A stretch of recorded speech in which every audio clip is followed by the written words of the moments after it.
बिस्मिल्लाहिर्रहमानिर्रहीम। अस्सलाम वालेकुम friends, welcome back to my YouTube channel meals with Javeria. हब्स और गर्मी के इस मौसम में मैं आप लोगों के लिए लाई हूँ ऐसी रेसिपी जो सिर्फ 10 मिनट में बनकर तैयार हो जाती है और खाने में बहुत ही मज़ेदार लगती है।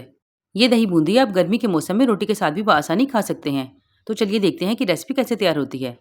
इस रेसिपी को बनाने के लिए मैंने 1 कटोरी बूंदी ली है। इसे मैंने घर पर बआसानी तैयार किया है और ये देखिए किस कदर अच्छी और बेहतरीन बनी है और बिल्कुल बाजार जैसी हैं। आप भी बआसानी से बनाकर रख सकते हैं और 2 से 3 माह तक फ्रिज में सेव कर सकते हैं। तो चलिए फिर स्टार्ट करते हैं। तो इस रेसिपी को बनाने के लिए मैंने सबसे पहले एक बाउल में गर्म पानी ले लिया है।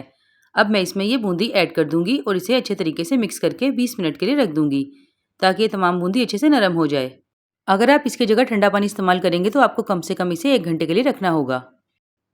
तो फ्रेंड्स 20 मिनट के बाद ये देखिए कितनी सॉफ्ट हो गई है और इसमें बिल्कुल भी किसी किस्म की गुठली नहीं है। ये देखिए ये बिल्कुल रेडी है। चलिए अब हम इसे स्ट्रेन कर लेते हैं।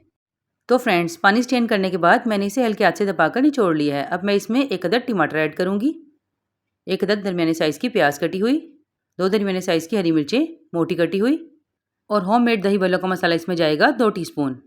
आप चाहें तो अपने टेस्ट के हिसाब से इसे कम या ज़्यादा कर सकते हैं, या अगर आप दही भल्लों का मसाला ना डालना चाहें तो चाट मसाला भी डाल सकते हैं। तो फ्रेंड्स अब मैं इसमें ऐड करूँगी हाफ़ टी स्पून नमक और अब मैं इसमें ऐड करूँगी गाढ़ा और मीठा दही। कोशिश कीजिए कि दही फ्रेश ही लीजिए और इसे अच्छे तरीके से फेंट कर इस तरीके से ऊपर से डाल दीजिए जितना भी आप पसंद करें। तो अब मैं इसे अच्छे तरीके से मिक्स कर लूँगी ताकि तमाम मसाले और चीज़ें एक जान हो जाएं। अगर आप इसे गेस्ट वगैरह के लिए बना रहे हो तो इसे मिक्स करने की भी ज़रूरत नहीं है, इससे इसकी लुक ज़्यादा अच्छी आएगी। और अगर आप रोटी के साथ खाने के लिए बना रहे हो तो इसे मिक्स कर लीजिए। अब मैं इसमें ऐड करूँगी ये मीठी चटनी। ये खुबानी की चटनी है, ये भी आप बनाकर फ्रीज़ कर सकते हैं और बवक्त ज़रूरत इस्तेमाल कर लीजिए। अब मैं इसमें ऐड करने जा रही हूँ हरी चटनी। इसकी रेसिपी भी मैं आपको पहले दे चुकी हूँ, लिंक मैं डिस्क्रिप्शन में दे दूँगी, आप देख लीजिएगा। ये भी आप अपने टेस्ट के हिसाब से इसमें ऐड कर लीजिए। अब आखिर में मैं गार्निशिंग के लिए ऐड कर रही हूँ इसमें थोड़ा सा और दही भल्लों का मसाला, इससे इसकी लुक और बेहतरीन हो जाएगी।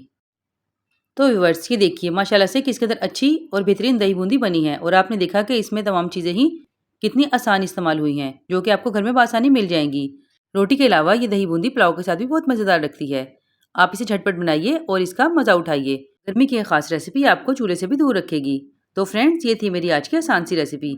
अगर पसंद आई है तो प्लीज़ लाइक शेयर सब्सक्राइब ज़रूर कर दीजिएगा। फिर मिलूंगी ऐसी ही शानदार रेसिपी के साथ।